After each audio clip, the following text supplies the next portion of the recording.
ጠፍቶ ነው ሚራ ይወጣሉ እንዴ? መቶን ኮነ በቃ አስበላጭ። ወይኔ አስበላጭ ብሬ። ወይኔ ሮቤል ቆይ ቢመጣ ምን ታደርግ ነው? ምን አደርጋለሁ ብለሽ ነው? እና ታዲያ ለምንድን ነው የሚመጣው? ወንድሜና አንቺ ለብቻችሁ ፈልጋችኋል። ብዙ የምናወራው ነገር አለ። ቁጭ ብለን ካወራን እኮ ረጅም ጊዜ ሆነ።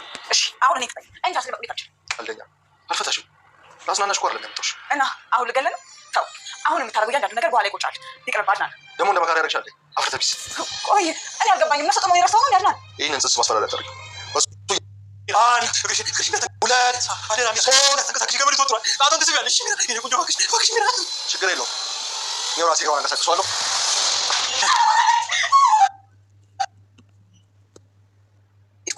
እሱ ፖሊስ ሳይሆን ጓደኛዬ ነው። ምንም አይደብቀኝም። ንገረኝ። ምን ማለት? ዳዊት ፖሊስ ሳይሆን ጓደኛዬ ነው። የምወደው የማከብረው ጓደኛዬ። ከኔ ምንም የሚደብቀው ነገር የለም። እና ፖሊስ አይደለም? አዎ። እና ለምን ዋሸኝ? ቆይ ምን ፈልገው ታታለን የሞከርከው? ለምን አድና? ስሚ፣ አንቺም ሮቤልም ሳራ እንዳትገኝ እያደረጋችሁ ያላችሁትን ጥረት በደንብ አውቀዋል። አሁን ትክክለኛ ፖሊስ ለማምጣት በቂ ምክንያት ሰጣችሁኛል። በአሁኑ ግን ሳራ ጠፋች ብዬ ሳይሆን እነሱ ሳራን የሆነ ነገር አድርገዋታል ብዬ ነው ከሳችሁ። ምንም አላደረግንም። ቋት ነው ይሄን ያልድራ ለዘመናት ተደብቆ የቆየው የሳራ ሚስጥር ታወቀ። የሳራ እውነት ተገለጠ። ሳራ እንግዲህ እንደሞተች ሚራ በራሷ አንደበት የጭንቁ ቀን ሲመጣ ተናግራለች። ሮቤል እንግዲህ እንዳትናገር ቢልም ምንም አማራጭ የላትም። እዚህ ጋር እንግዲህ ሮቤልን ምን ያህል እንደምትወደው ሚራ ያሳየችበት ምክንያት ነው። ምክንያቱም ሮቤል ከሚሞት ሳራ እንደሞተች ብናገርና ቢታሰር ይሻላል፣ በህይወት እንዲኖር እፈልጋለሁ በማለት እንግዲህ ሳራ እንደሞተች ለአድናን እውነቱን ተናግራለች። ሰላም ጤና ይስጥልኝ ውድና የተከበራችሁ የቻናል ቤተሰቦች እንዴት አላችሁ? በያላችሁበት ሰላማችሁ ይብዛ። ለዚህ ቻናል አዲስ ከሆናችሁ ሰብስክራይብ፣ ላይክ፣ ሼር እያደረጋችሁ ቤተሰብ እንድትሆኑ በአክብሮት ጋብዛለሁ።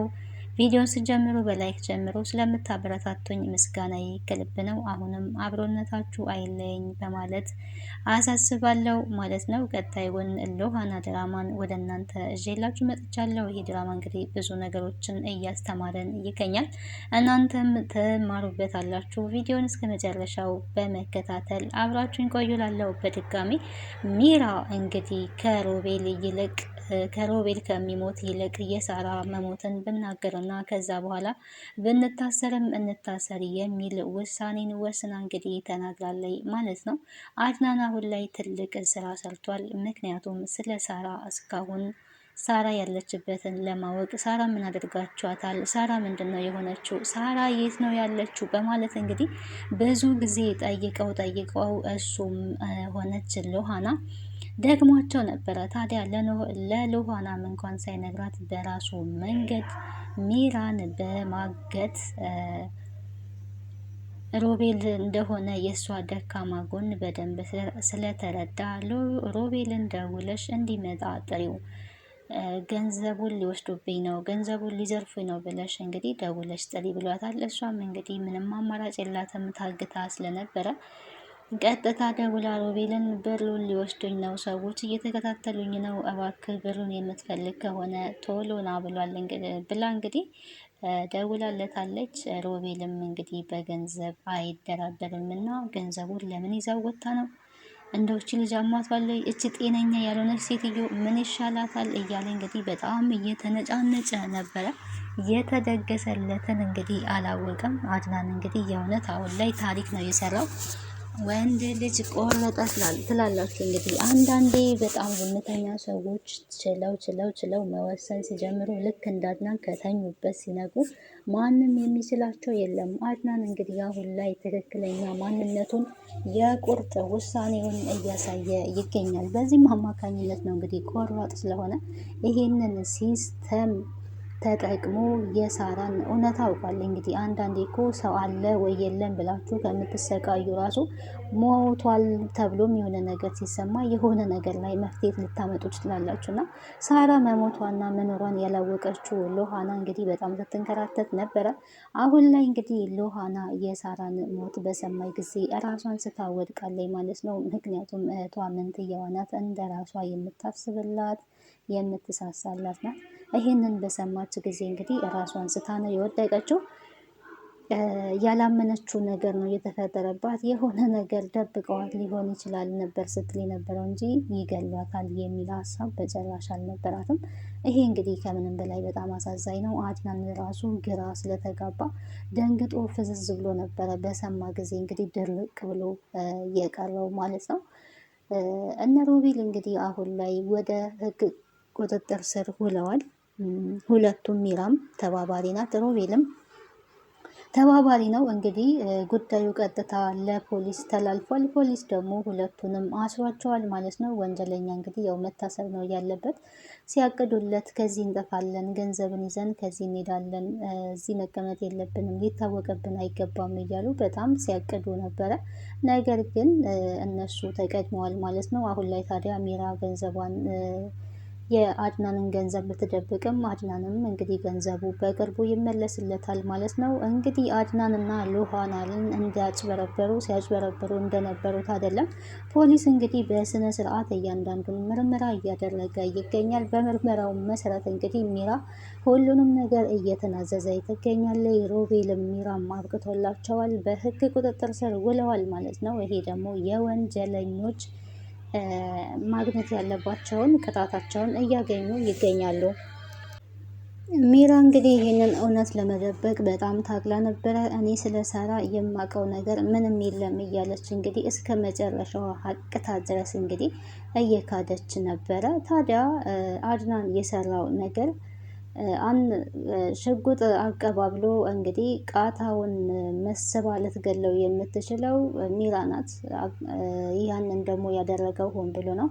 ሚራ እንግዲህ ሎዌርን ምን ያህል እንደምታፈቅረው በደንብ ተረድቷል። ሎሃናም ስትለው ነበረ እስከ ሞትም ደረጃ ድረስ ቢሆን እስከ ሞትም ደረጃ ድረስ ቢሆን ሚራ ለሮቤል ህይወቷን ትሰጣለች፣ በጣም ነው የምታፈቅረው ብላ እንግዲህ ሉሃናም ለአድናን ስትነገር ነበረ ማለት ነው። እንግዲህ ሚራ ሉሃናን አንገቷን አንቃት ነበረ። በሮቤል እንዳትመጭብኝ፣ በሮቤል የምትመጭብኝ ከሆነ እገልሻለሁ፣ እራሴ ነኝ የምገልሽ እያለች እንግዲህ ሉሃናንም ለማነቅ ሞክራ ነበረ። ሉሃና ግን ጀግና ናት፣ በጣም ብልህ ናት። ሉሃና እንግዲህ አጭር ስለሆነች ብዙ ሰዎች አጭር ናት ጉልበት የላትም ብለው ነው የሚያስቡት ይመስለኛል። እና ምንም አታመጣም ብላ ሄዳ እንግዲህ ንቅ ታደርጋታለች። ያችኛዋ እንግዲህ ተመልሳ በፍጥነት ነው ስታፋጥጣት የነበረው። ከዚህ በፊትም ተመልክተናል ሚራን ምን እንደሰራቻት ሉሃና። የጭንቅላት ስራ ነው ሉሃና የምትሰራው። በጣም አስባ ነው ነገሮችን የምታደርገው። ሚራ ደግሞ በስሜታዊ ነው ነገሮችን የምታደርገው። ተንኮል ያው ታስባለች መቼም። በተንኮል ከሷ የሚስተካከል ምንም የለም። ተንኮለኛ ናት። ተንኮሏ ደግሞ ብልህነት የሌለው ተንኮል ነው። በእርግጥ ተንኮል በዚህ ማላችሁት በዛ ምንም ጥቅም የለውም። ውሸት ውሸት ነው፣ ይጋለጣል ማለት ነው ጊዜውን ጠብቆ። ይህንን እንግዲህ ደካማ ጎኗ ሮቤል መሆኑን አድናን በደንብ ስላረጋገጠ ነው እሷን አስቀድሞ አግቶ የሮቤል ደግሞ ስስ ብልቱ ገንዘብ እንደሆነ እንግዲህ አውቆ ይሄንን ሁሉ በደንብ ካጠናከረና ካጠና በኋላ ነው ቀጥታ እንግዲህ ደውለሽ እንዲመጣ አድርጊ ያለው። እሷም ደውላ እንግዲህ ታግታ ስለነበረ ብሩን ልዘረፍ ነው፣ ብሩን የምትፈልገው ከሆነ ቶሎና ነበረ ስትለው የነበረው። ታዲያ በተላከለት አድራሻ ቀጥታ ሄዷል። በዛን ጊዜ አድናን ከኋላ እሱንም እግት አድርጎ ሽጉጡን አቀባብሎ ቃታው በሚራ ተኩሳ እንድትገለው አድርጎ ነው እንግዲህ ሁለቱን አንድ ላይ ያስተሳሰራቸው። እውነቱን የማትናገሪ ከሆነ በአንቺ ፍርድ የፍቅረኛሽ የወዱ ፍቅረኛሽ ህይወት ጭንቅላቱ ይከሰከሳል፣ ቃታውን ራስሽ ትስቢዋለሽ፣ እሱ ይሞታል። ወይ ደግሞ የእሱን ህይወት ለመታደግ ሚራ አሁኑኑ ሳራ የት እንዳለች እንድትነግረኝ ፈልጋለሁ፣ የሮቤል ህይወት በአንቺ እጅ ነው ነበረ ሲላት የነበረው። ታዲያ ሮቤልም እባክሽ የኔ ፍቅር የኔ ውድ ሚራ እባክሽን እግርሽን ታገሺ፣ ለትንሽ ጊዜ ታገሺ፣ እግርሽን የምታንቀሳቅሺ ከሆነ እሞታለሁ እባክሽ እያለ እየተማጸነ ነበረ የሚገኘው። በጣም አድናን እየሰራው ስራ ከምንም በላይ አሜዚንግ የሚያስገርም ነው። በጣም በብልህነት የተሞላ እንግዲህ ለደቂቃዎች እንኳን ሮቤልን ማጣት አትፈልግም። በፍቅር በጣም ነው የምትንሰፈሰፍለትና የምታፈቅረውን ሰው እንግዲህ በእሷ ስህተት ሲሞት አስቡት። ህመሙን ስሜቱን አስቡት እና እሱን ላለመግደል እሱ ላለመሞት ያላት አማራጭ እንግዲህ መጀመሪያ ላይ አላቅም ብትልም እንግዲህ የማታቂ ከሆነ ሮቤል እንዲሞት ፈቅደሻል ማለት ነው። ምንም ማድረግ አልችልም። 1 2 3 ብሎ ቆጥሮ ነው እንግዲህ እንዳታንቀሳቀሽ እያለ ሮቤል እየተማጸነ ቢገኝም እሷ እግሯን ባታንቀሳቅስም እኔ እግሯን አንቀሳቅሳለሁ በማለት እንግዲህ የሆነ ዱላ ሲያነሳ እንግዲህ እዚህ ጋር ሮቤል መሞት የለበትም ብላ አስባ ሚራ ያደረገችው ነገር ሳራ የለችም፣ ሳራ ሞታለች ነው ያለችው። ታዲያ የዛን ጊዜ አድናን በድንጋጤ የያዘውን ዱላ ጥሎ ነው ፍዝዝ ብሎ እየቀረው ማለት ነው። እውነት ለመናገር ይሄንን ያህል ስራ ይሰራሉ ብሎ መቼም አልገመተም። ያው ጨካኞች ናቸው፣ በጣም አረመኔዎች ናቸው። ግን ይሄንን ሁሉ ስራ ይሰራሉ ብሎ ስላላሰበ አድናን በጣም ነው እየደነገጠው ማለት ነው። እሱ የዚህን ያህል ደንግጦ እንግዲህ ሎሃና ደግሞ አስቡት፣ እህቷን ስትፈልግ የነበረችው ለማመን ነው ከነ ያቃታት ማለት ነው። ጭራሽ ይሄማ ሊሆን አይችልም በማለት ነው ራሷን ስታ የወደቀችው። ያው ከዚህ በላይ ከባድ ችግር ኬትም ሊመጣ አይችልም።